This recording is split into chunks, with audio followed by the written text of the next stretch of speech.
Howdy y'all, it's Tomer, and in this video, we're checking out the brand new Commander Precon coming with Outlaws of Thunder Junction. This is Most Wanted. It's a brand new Mardu deck focused on Outlaws, and it has a sub-theme going on with treasures. So we're going to check out every single card printed in this deck, starting with the 10 brand new cards that are exclusive to the deck, and then all the reprints. You can also find videos covering the other 3 Commander Precons on this channel. And as always, if you want to purchase these sweet new cards and support the channel, you can buy them at our sponsor, cardkingdom.com/MTG Goldfish. Alright, so Most Wanted is a Mardu Outlaws deck with a treasure sub-theme. Outlaw is a new Magic keyword, batching keyword. I'm not sure what the actual terminology is, but basically assassins, mercenaries, pirates, rogues, and warlocks are all outlaws. It's kind of like how in Dominaria we got the new historic mechanic,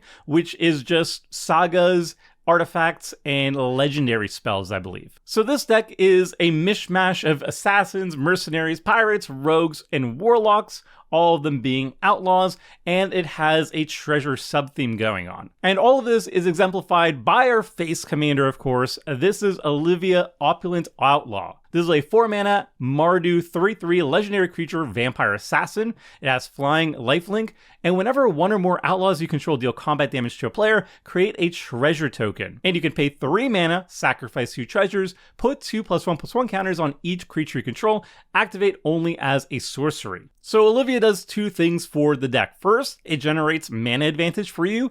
If you're in a 4-player free-for-all game, you'll have 3 opponents, at least at the start of the game, so you can generate up to 3 treasures per combat, which is quite good. And then she also doubles up as a finisher. She can sacrifice those treasures when you don't need the excess mana anymore, sacrifice them, and just grow your entire team. And she herself is an outlaw that has evasion and also lifelink, which is quite good. So she is a very easy source of generating treasures all by herself. And she benefits immensely from the +1/+1 counters because lifelink scales up the more damage you deal, of course. She's mana advantage and a finisher rolled into one, and she also generates the mana advantage and also leads you towards the finisher herself because she is an outlaw that has evasion. So that's a lot of really good value for a 4-drop.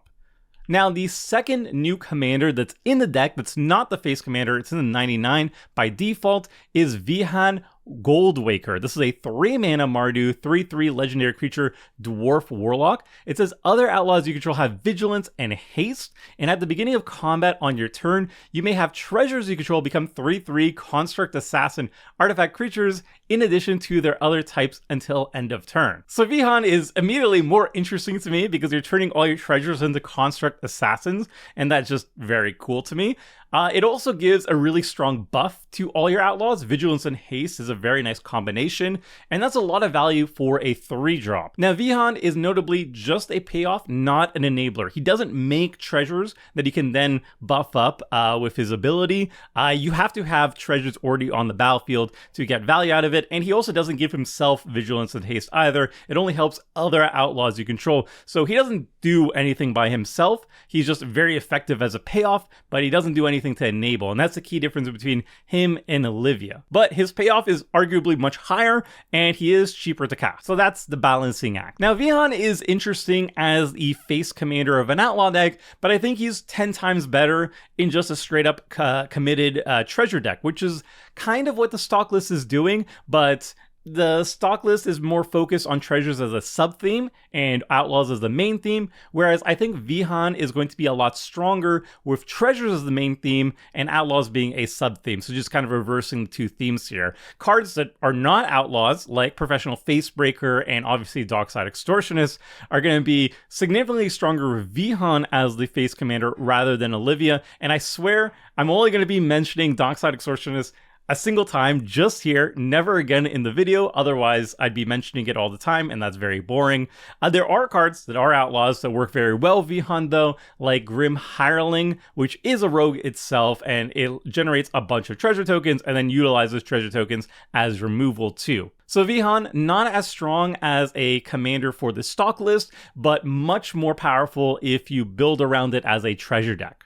Next up, we have Charred Grave Robber. This is a 3-mana black, 3/1 creature skeleton mercenary, and when it enters the battlefield, return target outlaw card from your graveyard to your hand. It also has Escape of 5 mana, so 3 and double black, and you have to exile 4 other cards from your graveyard to cast it from the graveyard. And when it's escaped from the graveyard, it enters with a +1/+1 counter on it. So either you cast it from your hand and it's a 3/1, and it just is a grave robber. It gets a grave digger, grave robber, grave digger. I think it is. It gets back a card from your graveyard to your hand, so it's instant speed recursion, and then you can cast it from the graveyard and becomes a 4/2 from the graveyard. I think this card's fine. It's obviously an outlaw. It's a mercenary. It's graveyard recursion, and it can cast itself from the graveyard too, which is nice. It's not very flashy or anything, but it's a solid playmaker in this deck. Then we've got Greywater's Fixer. This is a 4-mana Rakdos 4/4 creature lizard mercenary. I'm kind of sad it's not a Viashino, and they brought back lizards but not Viashino, but whatever. Each outlaw creature card in your graveyard has Encore X, where X is its mana value. Encore is exile it and pay its Encore cost for each opponent. Create a token copy that attacks that opponent this turn if able. They gain haste, sacrifice them at the beginning of the next end step, activate only as a sorcery. So Encore is a very powerful mechanic in multiplayer. Obviously, it scales up the more opponents you have. So in a 4-player free-for-all game, being able to Encore have 3 copies of a creature come from the graveyard and then immediately start swinging is really, really good. So this is a very cool sort of graveyard recursion, and it's very powerful when you have either creatures that have powerful attack triggers or just enter the battlefield triggers or even sacrifice triggers. So stuff that are outlaws that you can get back with Greywater's Fixer is like Gaunty. It doesn't matter that the legend rule will kill the extra copies. You're still going to get 3 Gaunty triggers if you have 3 opponents. Same thing with Agent of Treachery. It's not legendary, so you're going to keep the creatures to attack with all of them if you want, but that's 3 very powerful ETBs you can be getting from the graveyard. Same thing with Dire Fleet Daredevil. So these are the type of cards that are going to be exceptionally strong with Greywater's Fixer. Moving on, we have Angelic Sellsword. This is a 5-mana white 4/4 creature angel mercenary. It has flying and vigilance, and when it or another non-token creature enters the battlefield under your control, create a 1/1 red mercenary creature token with tap it. Target creature you control gets +1/+0 until end of turn. Activate only as a sorcery. And then whenever it attacks, if its power is 6 or greater, draw a card. So this is a really efficient card draw engine / token maker for the deck, and it produces mercenaries, which are outlaws, so it has a ton of synergy in the deck. You're just going to be passively making a bunch of mercenaries as you're casting creatures with Angelic Sellsword on the battlefield, and then whenever it's attacking, you just need to tap 2 of your mercenary tokens to give it 6 or more power. Plus, there's other anthems and buff effects in the deck or other shells that you'd be putting Angelic Sellsword in. So basically, it's a very efficient source of repeatable card draw, but also repeatable token makers that are highly synergistic in this deck. That's a lot of value for 5 mana. This card's very, very good. I also really like Vigilance, by the way. Flying Vigilance is kind of an underrated combination. I think Vigilance is kind of underrated in Commander in general too. Just being able to freely swing out, get your value, and then still be able to block and keep your life total safe is super powerful in multiplayer, and I really like it, and I think you should like it more too. Next up, we have Back in Town. This is a new black sorcery. It costs X, 2, and a black, so minimum 4 mana to do anything with it. It says return X target outlaw creature cards from your graveyard to the battlefield. And I've just put it right beside it as comparison point, Patriarch's Bidding. This card is obviously fantastic in an outlaw deck, like this very specific Precon, but I will say that it has applications outside of the outlaw deck too. Quite obviously, if you're like an assassin deck, a mercenary deck, a pirate deck, a rogue deck, even an warlock deck, this card is actually going to be quite powerful because it's closest comparison point, I believe, is Patriarch's Bidding. For 5 mana, you get all of your creatures, if it's like a shared kindred type, from your graveyard directly on the battlefield, but your opponents also get to do the same thing too. Obviously, in any deck that's like kindred heavy, Patriarch's Bidding is going to be a lot better for you than your opponents, which is why I still very much like the card. However, Back in Town does similar stuff. It's probably less mana efficient if you have a lot of creatures that you have to be returning, but it doesn't have that innate drawback of giving your opponent's creatures as well too. So I think if you're in any of these kindred types, you're probably just more likely to run Back in Town over Patriarch's Bidding, even though I personally just run both. Next up, we have Dead Before Sunrise. This is a 5-mana red instant that says until end of turn, outlaw creatures you control get +1/+0 and gain tap it. This creature deals damage equal to its power to target creature. Now, this is an interesting take on instant speed removal.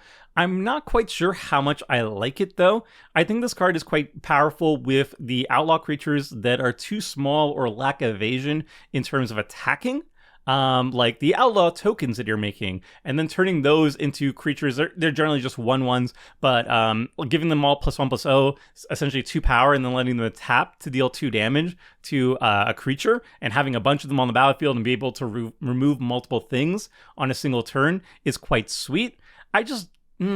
This deck is very combat focused, and so you want to be attacking more than you want to be tapping to utilizing your creatures as removal. And you also have to have a proper setup too. You have to pay 4 mana for this, and then you have to have outlaws on the battlefield, and then you want to be tapping them instead of attacking with them.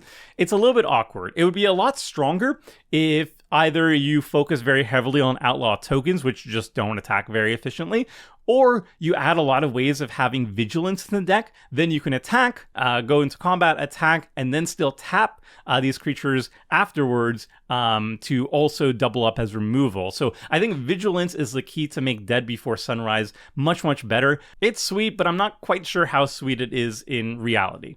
Moving on, we have Bounty Board. This is a 3-mana colorless artifact. It's a new mana rock. It taps to add 1 mana of any color, and you can pay 1 mana and tap it, put a bounty counter on target creature, activate only as a sorcery, and whenever a creature with a bounty counter on it dies, each of its controller's opponents draw a card and gains 2 life. So this is a cute kind of political card. You can basically put a bounty on an arch enemy's scary creature and then, kind of coerce your opponents to find ways of spending interaction to kill it so everybody can profit off it. Mutually assured profit.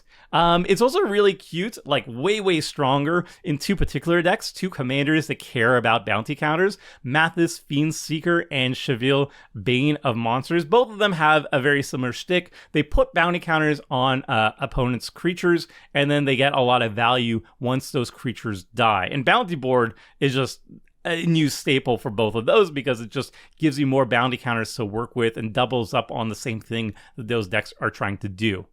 And then we've got We Ride at Dawn. This is a 3-mana white enchantment. It says legendary creature spells you cast have Convoke, and whenever your commander attacks, create a 1/1 red mercenary creature token with tap it, target creature you control gets +1/+0 until end of turn, activate only as a sorcery. Now this Precon doesn't have that many legendary creature spells to convoke with this ability. The secondary trigger is a lot better for it because it cares much more about outlaws. So whenever Olivia is attacking, for example, you're creating mercenary creatures, which is quite nice, a very efficient rate for it. And then, yeah, you could, at least convoke out your commander and convoke out a couple other creatures as well, too, in the 99. However, We Ride at Dawn is going to be a lot stronger in a legendary deck because being able to give all your legendary creature spells convoke is far stronger than the very tame in relation whenever your commander attacks trigger. Like that's okay, but that's not a very exciting card. Giving all your legendary creatures convoke in a legendary deck can get out of hand very, very quickly. So like Joda the Unifier, Ratadrabik of Urborg, and Jeru and Hazoret are all going to just immediately put this enchantment immediately into the deck. It's going to be one of the best ramp sources in any of those decks. It's going to be absolutely wild. Then we've got Discreet Retreat. This is a 4-mana black enchantment aura. It enchants a land. An enchanted land has tap it, add 2 mana of any one color. Spend this mana only to cast outlaw spells or activate abilities from outlaw sources. And whenever you cast your first outlaw spell each turn, you draw a card and you lose 1 life. So this is basically ramp and card advantage for an outlaw deck, or basically any assassin, mercenary, pirate, rogue, and or warlock deck. For 4 mana, it's putting you up 1 mana. It's like a rampant growth type effect because whenever your land is tapping for mana, that's 2 instead of just 1. And then you get to draw a card each turn as long as you're casting at least 1 outlaw spell on your turn each turn. So it's very efficient for what it's doing. It's not like a must-kill threat or anything, but it's a very good low-key workhorse. It gets a lot better, too, if you are in a deck that can flash in outlaw creatures at instant speed, which I believe like some rogue decks are capable of doing, flashing in some rogues at instant speed. Then you can draw multiple cards per turn cycle instead of just once per your turn. But either way, I think this card is just a really strong gas engine. It's mana advantage, it's card advantage rolled into one, and it's fair cost for it too at 4 mana. So those were all 10 of the brand new cards that are exclusive to the deck, and now we're going to be checking out all the rest of the deck, the reprints. And I will start with the top 4 reprints in terms of financial value. Finance-wise, the deck is on the very expensive end. I believe MTG Goldfish was clocking it around $133, and that's pre-sale prices. Obviously, the prices are going to tank significantly by the time the cards are actually released. That's how it always works. So take always the pre-sale prices at a grain of salt. But nonetheless, we have some very fantastic reprints coming with us, financially at least, in the Precon. Brina, the Demagogue, I believe this is like the first time it's gotten a real reprint in a long time. It's one of my favorite commanders of all time. It's like a Edric, Orzhov Edric. That's how I like to think of it. Reign of Riches. Everybody loves treasures, everybody loves Cascade, so this card has been slowly creeping up over time, and it's great to see a reprint here. Academy Manufacturer is like one of the strongest cards in the format now because clues, food, and treasure are just so pushed so heavily these days, so it's great to see it here. And then weirdly enough, we have Command Beacon here. It doesn't have any like inherent synergy with the commander, but it just doesn't see a lot of reprints, and it's a very powerful effect. So it's lovely to see here. It's over $10 currently, so it's amazing to see a reprint of it. Then we're going to be looking at all the rest of the cards. We're starting from creatures, and we're going to move to other card types from there. And we're also going to be going from the lowest mana value to the highest mana value. And then the last thing of note is that the cards you're going to be seeing here, the card images, are not going to be the ones that you're going to be seeing in the actual precons. The artwork is going to be different, usually going to be different at least. And most definitely, the set symbol is going to be different because it's going to show the commander Outlaws of Thunder Junction set symbol, not the ones you're going to be seeing on screen. But these are the cards you're going to be seeing in the deck, just different versions of it. So, Changeling Outcast, it's an outlaw, it's unblockable, so it's like one of the best one-drops for this deck. Impulsive Pilferer, another outlaw that generates treasures, so works very much on theme. Direfleet Daredevil is fantastic, just graveyard recursion and theft from your opponent's creatures, and is an outlaw. I think all the creatures are going to be outlaws. I'd be very shocked if not. Grenzo, Goad, and also Theft, quite nice. Humbled Effector, some card draw with political leanings to it. Miss Meadow Skulk, it's cute. It has pseudo evasion and lifelink, so it benefits from +1/+1 counters. Lannery Storm is outlaw and treasure matters. Feign the Broker, I do not like. I've always seen it shown up in a lot of precons at this point.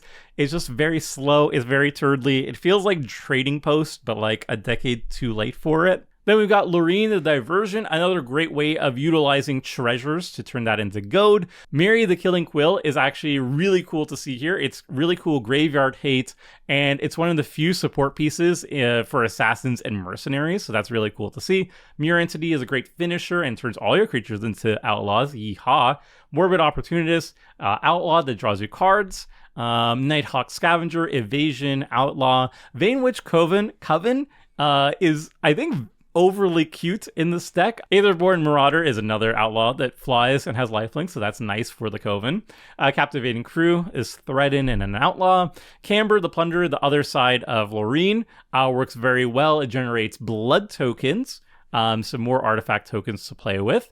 Misfortune Teller is very cute too. Quaid Marchesa, Long May She Reign.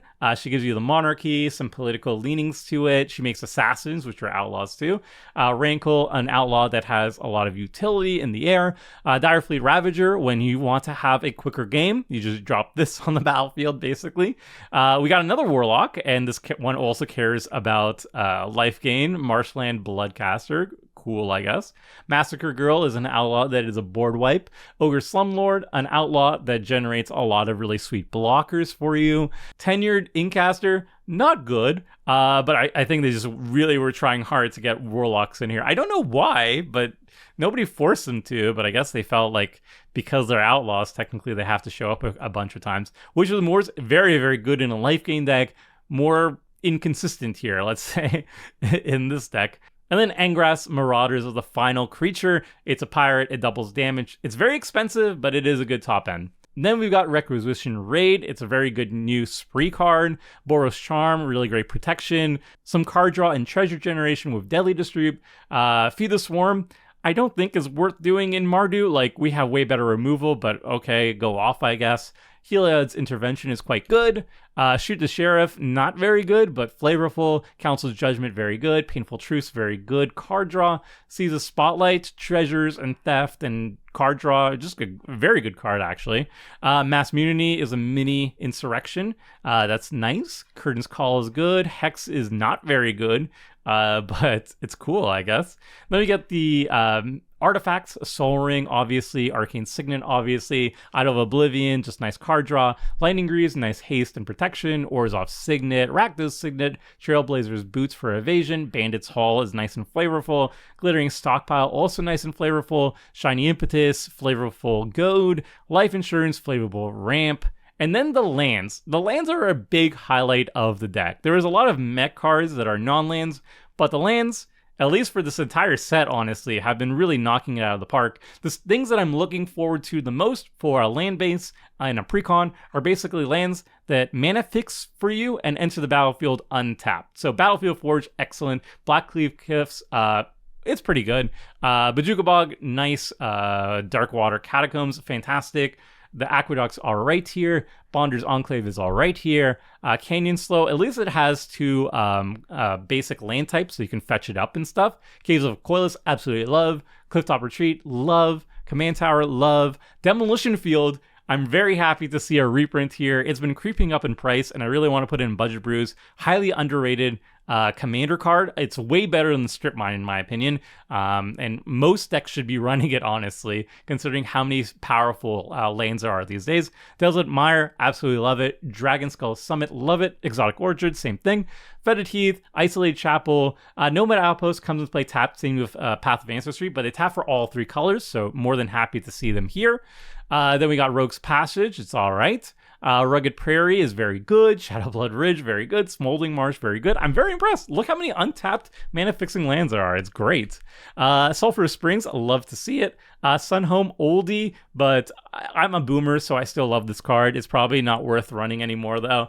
Tainted Peak, love it. The Temples, people love Temples, I guess. It's fine. If you have to run tap lands with mana fix, then you should run the Temples, I guess. Temple of the False God. They keep putting this freaking card. This card is good. This card is actually good, but it's good in green decks where you have land ramp. They put it, literally, they always avoid putting it in the green decks, and they keep putting it in the Mardu decks for some reason, the Boros ones, the ones that have the lowest lane counts. I don't understand. No, stop it. Gavin, if you're watching this, stop it. Para. Vault of the Archangel is fine, too. Whew, and that is the full deck list of Most Wanted. My initial thoughts are mixed. So I'll get the good stuff out of the way first. I think the mana base is excellent. I think they did a really good job making sure that you can cast the spells in your deck at a timely manner. I think the land base in particular is very, very good. Well done, Wizards of the Coast. Not just for this precon, but all of them in Outlaws of Thunder Junction. I think they did an excellent job, and they really upped their game for it.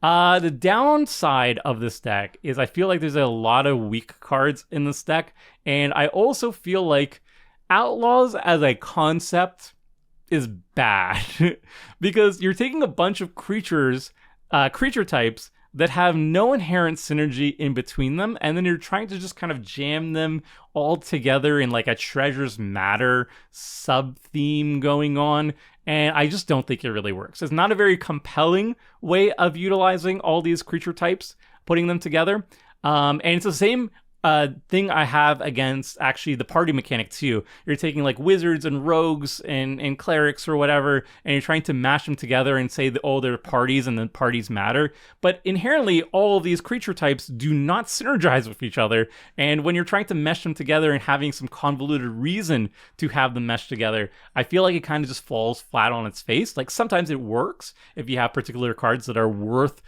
assembling a party or assembling a team of outlaws or something like that. But for the most part, it's like these like random cards being put together and having a very slim justification of putting them together. And that leads to consistency issues, because if you don't have the payoff cards, all these outlaw creatures, these rogues and assassins and pirates or whatever, what are they doing together? I don't know. They just don't have any synergies. But yeah, rant aside, I feel like this is the weakest Precon of the bunch. I feel like it has consistency issues, goal issues, I would say.